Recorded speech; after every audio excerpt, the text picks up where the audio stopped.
Hello everyone, hope you're doing well. Today we are going to be going through the Battle Pass challenges, the Season 10 ones, and the reason why this video is a little bit late is because they kept changing certain challenges over and over again.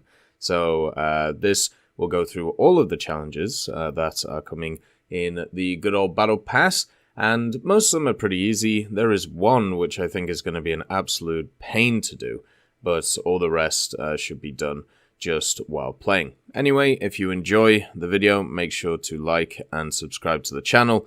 Let's get into them. Now remember, when it comes to all these challenges, rank 3 and above is where you can get them done. The first one is on guard, destroy a specified number of player vehicles, and it's 150 vehicles. This one obviously you'll just get by playing and doing your general dailies and also specials for the Battle Pass. I think it took me about 3 days to do this one, and I wasn't really focusing on it, just kind of focusing on dailies and specials. So as long as you are doing all of the other stuff, like this one will just get done anyway. The next one is Onslaught of the Hetairoi, I'm guessing is how you say it, but this is 20,000 mission score got, and all you have to do is complete a battle in a tank destroyer. Now this one is slightly different from previous ones that we've seen, because before all you had to do is spawn in a tank destroyer in the game and all of your mission score will count. With this one you have to end the battle in a tank destroyer. So all you have to do is, you can do everything like in mediums and lights or even planes in a ground mission. But as long as you are at the end of the match in a rank 3 or higher tank destroyer, all of the mission score from that match will count towards this. The issue is, as usual, is actually making sure to be ending in a vehicle that is a tank destroyer. For me, when it comes to this, the Italian ones, around about 4.0, really good for this. The Breda, for example, stuff like the Zarigny, if you have that from previously. Obviously, when it comes to Germany, they have a ton of tank destroyers, which is super fun. The Jagdpanzers, they also have the Jagdtiger, and also many others which are sat around that area. The Jagdpanther as well that you can use. There's SPGs usually around rank 3 and 4 at a decent amount. I would focus on those. The higher you go with SPGs, kind of the worse that they get. There's some ones which are okay, but most of them are in a pretty bad place. The next one is Fortitude of the Black Guard. This is win a specific number of battles while destroying at least one other player's vehicle. And all you've got to do is do that in 35 battles. So that's 35 battles with at least one kill. This shouldn't be too hard, especially if you're focusing on the dailies and specials once again of the Battle Pass. And if you just do one game a day and you get one kill in that game, then you will get this challenge without even thinking. Cloak and Dagger technique is the next one, and it's destroy a specified number of player vehicles using an ammunition belt for stealth attack, and it's 25 vehicles overall that you have to do this in. So this is obviously based on aviation.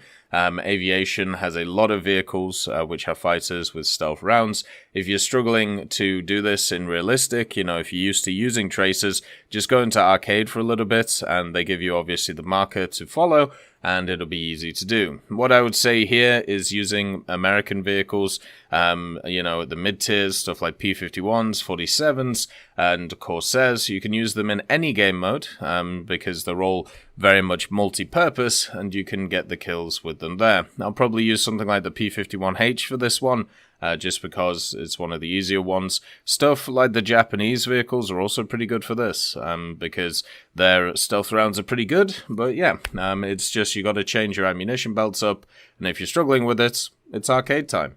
The next one could be a little bit challenging, and it's Bostanji's Tenacity. So what you have to do is play a specified number of battles using each type of vehicle. Now you have to play 3 battles in each: Subchaser, Destroyer, Light Tank, SPAA, Bomber, and Strike Aircraft. So when we actually have a look at this, a lot of Subchasers are rank 1s and 2s. The place to go, or the easiest tech tree to go through, which has rank 3 Subchasers the most easily accessible, is Japan, funnily enough. Japan has a rank 3, like 3 Subchasers, which are easy to get to, and since you only need to basically play 3 games in it, you can just grind up to there, and then you're pretty much done. One thing to note, though, is you will have to grind up to there, right? We're looking at the Type K8, the Type K3 number 1, and the Type K7 number 4. Those 3 vehicles, so you have to get yourself through, I think it's like 8 other vehicles from rank 1 to 2. They're not great vehicles, it's going to be a pain to do, but at the same time, once you get to those, you'll realize they're quite fun, actually. You know, they have some really nice guns on the front, and you'll just have to get some activity in them, and then there you go. The season challenge is done. The other one, which may be a bit of a struggle for players, is of course the Destroyer one. There are many trees where it's very easy to get rank 3 destroyers. Obviously a ton of events in the past as well. I would probably go for America for this one if you are new to the setup. You know, but the Soviets are very easy to get to those destroyers as well. Even Italy in general, you know, since they changed to the Coastal Fleet and the Blue Water Fleet, it's not too hard to get through a lot of these different ones. So yeah, this is one which requires a little bit of preparation if you haven't grinded out any of the Japanese tech tree for the sub-chasers. But yeah, there's only, I think it was 8 options overall, and a lot of them were like rank 5 in the coastal tree or rank 4, so it'll take you ages to grind to. The easiest option is the Japanese stuff. Light tanks, obviously they're everywhere. Pretty much every nation has light tanks at this point, so make sure they're just rank 3 and up. SPAAs as well. If you are struggling to get the activity in the SPAAs, if you're not very good with them, go to arcade. All you have to do is clip a lot of planes, and a lot of them will just straight up run into the ground. So you can do that way. With the bombers, you could use them in any game mode. I would use this opportunity to spade some of them, since they're pretty good for general modification research and everything like that. So go for that. And strike aircraft, America has some really good ones. So does the USSR and also China with the IL-2 series and also the IL-10s. Air Guard is the next one. This is destroy a specified number of players using air vehicles while using a fighter. So you have to kill 10 vehicles of each class: fighter, bomber, and strike aircraft. This might be a pain. All of these types of missions are always annoying to do because, you know, you actually have to run into the enemies, which are that type. When it comes to the fighters themselves, there's plenty to pick from. I would say there's a lot to go on from the rank 3 and rank 4 area. I think Air Arcade is probably the best way to do this, since people have so many respawns with aircraft and so many different types as well, generally used. Stuff like the mid-tier Soviets would be pretty good for this. You know, the Ac-3P, for example, I think would be a great one to play. Some of the early BF-109s as well, P-51s and P-47s, of course, and stuff like Zeros, but they may struggle against some of the bombers that are around the place. I feel like stuff like the P-51H also shouldn't be overlooked, because a lot of people fly Ju-288s and also Do-335s nowadays. You could probably pick a lot of them up from there. If you go a little bit higher BR, it'll be easier to get the strike aircraft kills and also the fighter kills, especially if you're around 9710, since there's a lot of strike aircraft around that BR, but bombers are pretty much non-existent, so you'd have to change it up to be able to find different ones. But yeah, I think actually arcade is the way to do this one, just because there's just so much more variance in arcade, especially at the mid-tiers, compared to realistic and of course simulator. Attack of the Midshipmen. This one is deal a specified amount of damage to blue water ships using a coastal vessel, and this is 15,000 damage. So this might also be a pain, but just a grueling one. There is a lot of vehicles when it comes to coastal which are okay against destroyers, but they're usually around the rank 5, and also squadron vehicles. Stuff like the SKR-7 and the SKR-1 for the USSR will be able to polish this one off very, very quickly.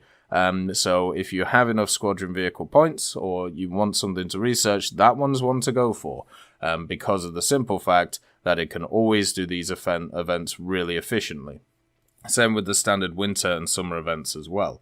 The other thing is you can go in PT boats around about the rank 3 area, and you can try and bully stuff like Clemson's, you know, the 3.0 and 3.3 PT boats with the torpedoes. If you get on specific maps, you can use the torpedoes to annihilate destroyers and do really well in them.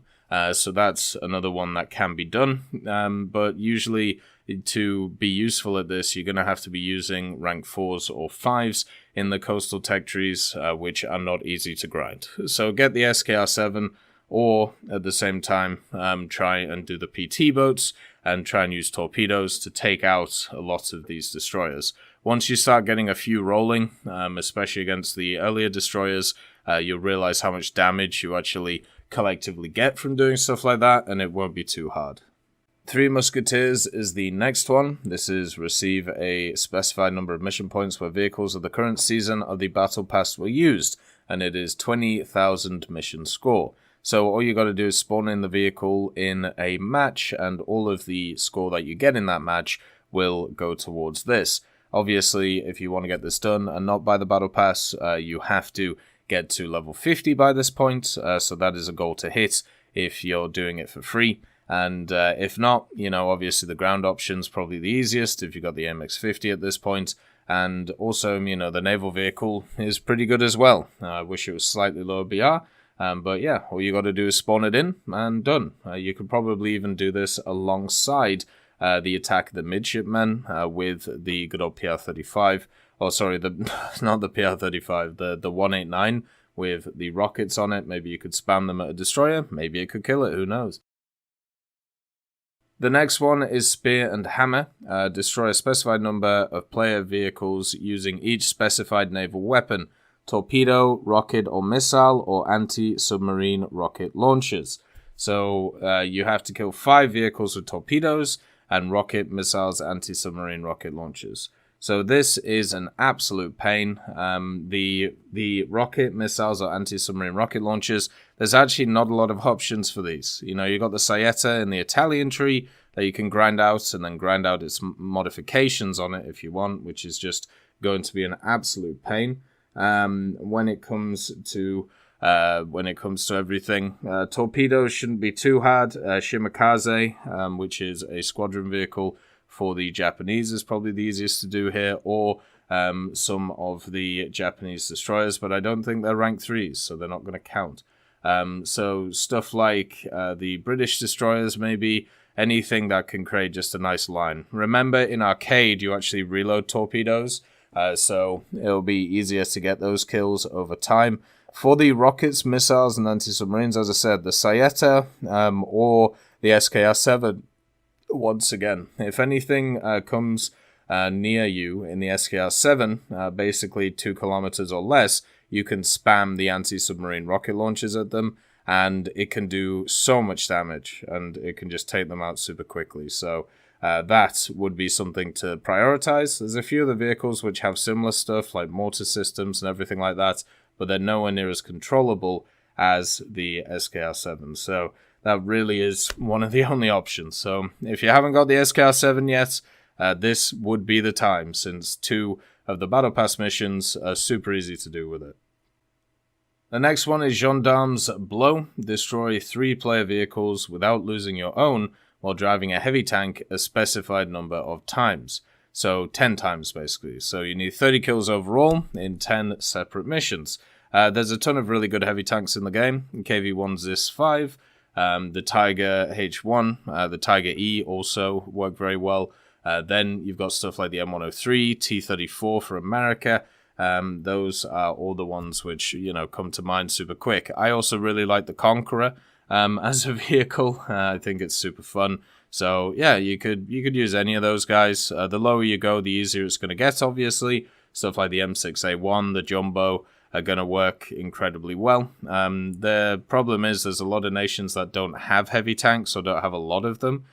So you're going to have to prioritize which nations to play during this time, but it should be fine. If you've got the, the American 6-7 lineup with the T-34, T-30, and then also the M6A2, it's a no-brainer. Also the T-29 if you've got the premium. If you don't have any premiums, just use the Jumbo, and you'll get it done not too shabbily. So the last time challenge is a awards one. It is called Accuracy of the Coldstream Guards, and you need 15 streaks of without a miss, the award. Now, without a miss, they actually changed it more recently, which is probably a good thing. It makes more sense now. Basically, what you have to do is you have to kill 3 enemies without missing a shot. So that's basically how it works. The easiest way to do this is to do this at a lower tier. Try to do it in an area which is rank 3, and also if you know a place where a lot of people like go through or just generally move, just plonk a tank with good penetration at the end of the road, and then just wait for them to move in and then just shoot them as they come. For stuff like this, I usually get them done over time, since you have usually a 3-week period to get the 15 awards, but I do understand that some people struggle with this one, so yeah, that's how I would approach it. Or just go for really heavy flanks, catch enemies off guard, and just make sure to sort out your shots pretty easily, and then go from there. Only take shots that you know that you're going to hit. There's also 3 seasonal challenges, like we've seen previously, with the first one being Rage of the Old Guard, which is quite funny. This one you get access at level 21 of the Battle Pass, and it's receive a specified number of streaks, 30 awards for Eye for an Eye. So once you unlock this challenge at level 21, you have the whole of the Battle Pass to be able to do it. Eye for an Eye is an award where if somebody kills you in a game, then if you kill them back, then you get a revenge kill and an Eye for an Eye award. You'll do this over time without even thinking about it. So I wouldn't really focus on it. It's easy to do in game modes where there's a lot of respawns, so Air Arcade, of course, and also Naval Arcade comes to mind on this one. Ground Realistic is also not a hard one to do this in, or Ground Arcade either, because, you know, you can come in with a plane and just bomb somebody or do whatever you want. But as I said, I don't think you need to focus on this one. Only really focus on this one if you're nearing the end of the Battle Pass and you've hit a point where you've realized that you can't, get it done, and then just focus targets that end up killing you. The next one is at level 40 of the Battle Pass, and this is called Lifeguard's Throw. You have to play the specified number of missions in vehicles of the specified number of nations. So you need to play 5 missions each in 8 different nations. So this is similar to one that we've seen previously. Right now, when it comes to War Thunder, I'm pretty sure there are 10 nations in the game. So you have to play 8 of them out of those 10. So you need 8 tech trees at rank 3. There are some easy ones to get a little bit higher in. France Aviation is quite easy to get to rank 3. Obviously, stuff like good old Sweden is also super easy to get to rank 3 with a lot of its stuff. For naval's also one which is quite easy to get to rank 3 on as well. This is a type of challenge that I would personally do naturally, because I'd follow a lot of the other events in the game, like the weekly events, and also doing dailies and specials, and have specific lineups which are designed to complete a bunch of the different ones. But for other people, you're going to have to focus on making sure to get rank 3 in a bunch of different nations. And I've got to be honest with you, you should be doing it anyway. It's much better to get to rank 3 in every single nation instead of get one nation up to the top tier of the game. The reason for this is because it gives you a lot more opportunities to do a bunch of different things, and whenever stuff like Pages of History events come along, or whenever stuff like World War Mode comes along, it means that you have more options to be able to play with instead of being pigeonholed into certain areas. You should definitely focus on getting all nations to rank 3, apart from obviously Israel, because they don't have a rank 3, and then it will just be really good for you to push forward with, because then every time that you play a specific nation, guess what? You can do the dailies in it, you can do the specials in it, you can do a bunch of different stuff in it, which is really, really good at the end of the day. So yeah, that is one of the prime goals, I would say, to sort this out. The last one is Honor Guard, and this might be the most annoying mission or annoying one out of the Battle Pass, and also, of course, it's the one that you unlock the last. It's at level 60, you get access to the 3rd seasonal challenge, and it's play a specified number of battles while destroying at least one other ground or surface and aerial vehicle and capturing 1 point in each of the following modes: air battles, ground battles, naval battles. So you've got to do 5 missions on each mode. So naval battles shouldn't be too hard. You just need a cap and a kill. For ground battles, this also shouldn't be too hard. You just need a cap and a kill. Air battles, right. So this is going to be an absolute pain to do, because you need to play arcade, because in realistic you can't cap anything, and then in simulator you can't cap anything, so you're going to have to play air arcade, and also, at the same time, you're going to have to get domination battles. So if you don't get domination battles, you can't get this one done. So you could be sat there for days playing air arcade because you don't get the 5 required air battles in the domination mode, because there are several modes in arcade. I really think they should modify this challenge, because otherwise it's going to be very, very annoying, because you have to destroy at least one other ground/surface and aerial vehicle and capture a point. So in air arcade, you have to get a cap, then you have to kill a ground AI, which usually people just race for the ground AIs, by the way, at the start of the battle on those maps. And then you've also got to get an air kill. So all of those are just an absolute metric pain to do. And also at the same time, you have it is the last challenge on the battle pass that people get access to. What an absolute pain of a thing. But yeah, the only way you're going to do the air one is in arcade, in domination. Good luck to you, that's all I'll say, because it's just going to be an absolute pig's ear to do. I'll be streaming and trying to do this event, and I'll see if I can find some better solutions to it, if there's something I've forgot about, but my god is this going to be annoying as one to do. So we'll see how that goes. The last one is Royal Seal, and it is complete all the season's challenges. So if you complete all 14 challenges, you get 4.5 levels on the Battle Pass on top of everything else, just like the standard stuff. So a nice little incentive to be able to focus on all of the different stuff. So as you can see with this Battle Pass, a lot of the challenges are very similar to previous ones, not too bad. I would say the ones which we've got, like Air Guard, which is, the 10 kills with fighters of each class, then Spear and Hammer with the rocket kills in Naval, and then also Honor Guard, as we just talked about. This is one of the harder sets of challenges in Battle Passes that we've seen. They've definitely stepped it up over the last 2 seasons, which were probably some of the easiest. So, definite pain. We'll have to see how it goes. Hopefully it's not too bad, as always, and if there are any missions that people are really struggling on when they come around, I'll make sure to make some videos on them later on. I hope you all have a wonderful day, and I'll see you next time. I'd like to thank Forge, Siegebreak, Carrion Crow, Nicholas Richardson, Elove Goat, Pyman, Winter Scientist, Merciless Reaper, Orange Tail, Teddy, Daniel Stanton, Moxie, B. Young, and also Sem Arslan, Wilkski, Uncle Bean, Derek R., Bareen, Lafouche, and Samuel Slick for supporting the channel.